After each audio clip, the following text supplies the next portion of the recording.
قرآن مجید ہے، اور چونکہ قرآن مجید ہی کی تصریحات و ہدایات کے بموجب حضور نبی اکرم صلی اللہ تعالی علیہ وآلہ وسلم کی اتباع اور اطاعت بھی ہر مسلمان کے لیے لازم الایمان اور واجب العمل ہے، کیونکہ بغیر اس کے قرآن مجید کی آیتوں کے صحیح مفہوم اور حقیقی مراد کو سمجھ لینا یہ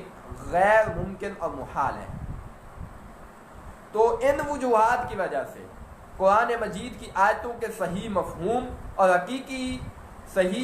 قرآن مجید کی آیتوں کا جو صحیح مفہوم ہے اور حقیقی مراد ہے، ان کو حدیث شریف کے بغیر نہیں سمجھا جا سکتا، اور احکام شریعت جو ہے اس کی دلیل بننے میں قرآن مجید کے بعد حدیث شریف کا درجہ ہے، کیونکہ قرآن مجید جو ہے اس کی تصریحات اور آیتوں کا جو صحیح مفہوم ہے وہ ہمیں تب ہی معلوم ہوگا جب ہم احادیث شریف کو جانیں گے، احادیث شریف کا ہمیں علم ہوگا۔ اور پھر دلیل بننے میں احکام شریعت میں حدیث شریف کے بعد اجماع امت اور قیاس مجتہد کا درجہ ہے، اس لیے یہ عقیدہ رکھنا ضروریات دین میں سے ہے، یہ لازمی اشیاء میں سے ہے کہ قرآن مجید و حدیث دونوں ہی دین اسلام کی مرکزی بنیاد اور احکام شرع کی مضبوط دلیلیں ہیں۔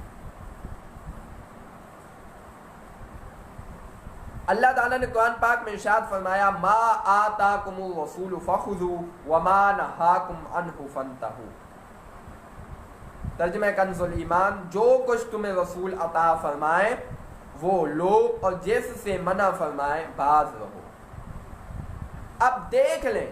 قرآن کا یہ فرمان صاف صاف اعلان کر رہا ہے کہ رسول اللہ صلی اللہ تعالی علیہ وآلہ وسلم کے اوامر و نواہی حدیثوں کی صورت میں جو ہیں یقیناً بلا شبہ واجب العمل اور احکام شرع کی حجت اور مضبوط دلیلیں ہیں۔ تو قرآن مجید کی آیتوں کی بھی ہمیں صحیح طرح جو سمجھ آئے گی، ہمیں جو مفہوم کا پتہ لگے گا، وہ تب ہی علم ہوگا ہمیں جب ہم حدیث شریف کے بارے میں جانیں گے، حدیث شریف کو پڑھیں گے اور احادیث مبارکہ کی جو مفہومات ہیں وہ علماء سے سمجھیں گے، تو تب جا کر ہمیں قرآن پاک کی آیات کے جو مفہوم ہیں ان کا صحیح طرح علم ہو جائے گا۔ تو اس وجہ سے حدیث شریف کا مقام و مرتبہ بہت ہی بلند ہے۔ اللہ تعالیٰ نے جس طرح کہ آپ نے سن لیا، قرآن پاک میں ارشاد فرمایا ما آتاکم الرسول فخذوہ وما نہاکم عنہ فانتہوا۔ اب یاد رکھیے کہ فتنے باز تو موجود ہیں نا، ہر زمانے میں فتنے باز ہوتے ہیں، تو اس زمانے بھی ایک جس طرح اور بہت سارے فتنے باز ہیں، ان میں سے ایک فتنہ جو ہے وہ لوگ بھی ہیں جو حدیث شریف کا انکار کرتے ہیں اور کہتے ہیں جی حدیث شریف کے علم کے بغیر بھی قرآن پاک کی آیات کا علم ہو سکتا ہے، قرآن پاک کا ترجمہ پڑھ لو، ترجمہ پڑھ کر قرآن پاک کی آیات کا علم ہو جائے گا اور قرآن پاک پر عمل کرو۔ معاذ اللہ وہ کہتے ہیں کہ حدیث شریف کے علم کا علم جو ہے وہ ضروری نہیں ہے، احادیث مبارکہ کو جاننا ضروری بھی نہیں ہے۔ تو ایسے ملحدانہ نظریہ اور کافرانہ نظریے کو جڑ سے ہی کاٹ دینے کے لیے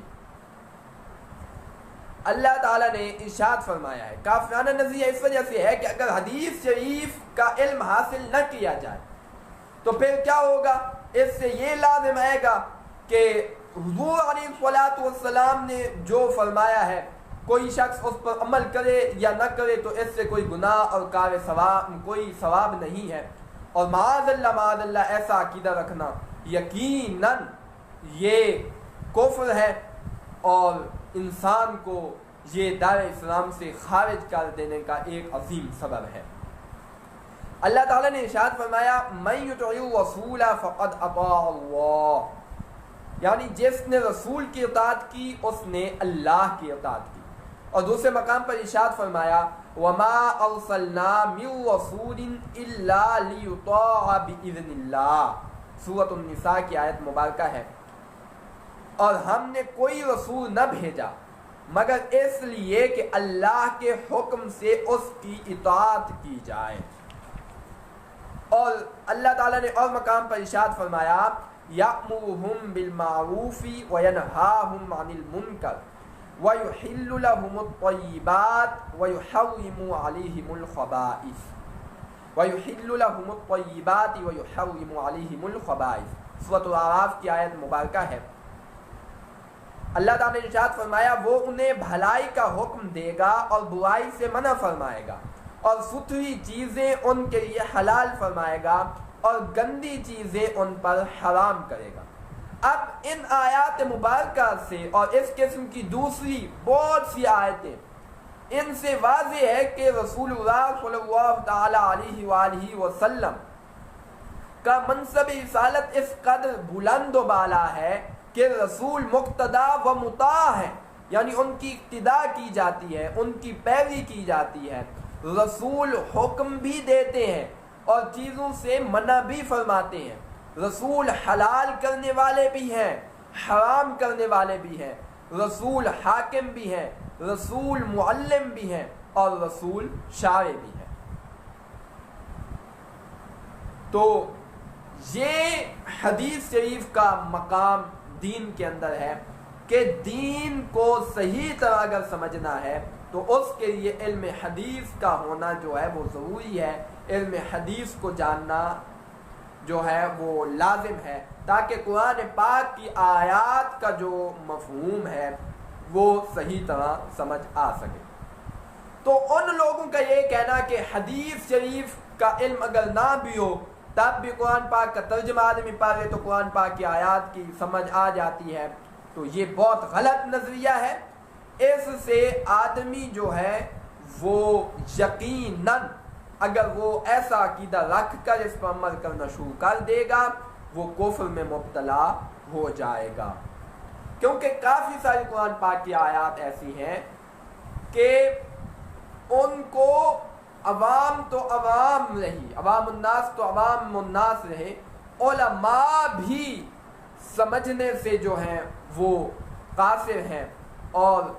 اس کی جو حقیقت ہے وہ اللہ تعالیٰ کی جانب سپرد کرتے ہیں۔ تو اس طرح کی اور کئی آیات مبارکہ قرآن مجید،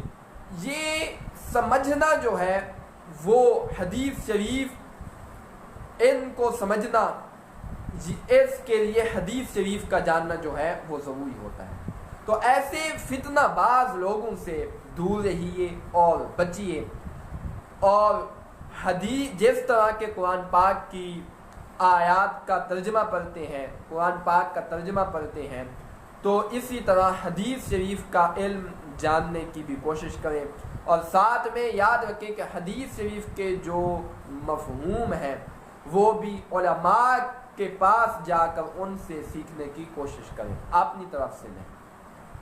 تو یہ حدیث شریف کی چند اصطلاحات تھیں، اور حدیث شریف میں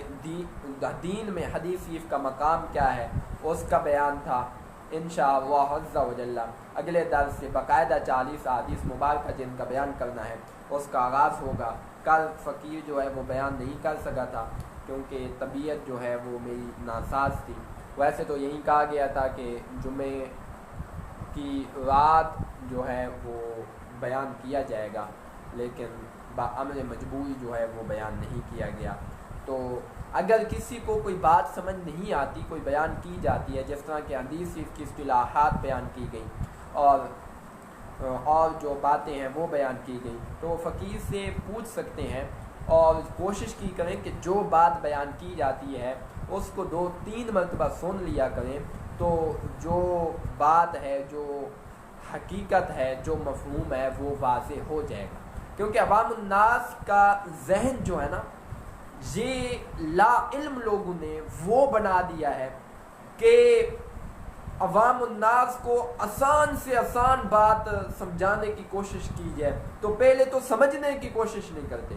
اگر سمجھنے کی کوشش کرتے ہیں تو ان کو سمجھ نہیں آتی، کیونکہ وہ اپنے ذہن کو اس طرح لانے کی کوشش نہیں کرتے کہ ہم یہ چیزیں سمجھ لیں اور ان کو سمجھنے کی کوشش کریں، اور وہ سبب انہی لا علم لوگوں کی وجہ سے ہے جن کو ہم نے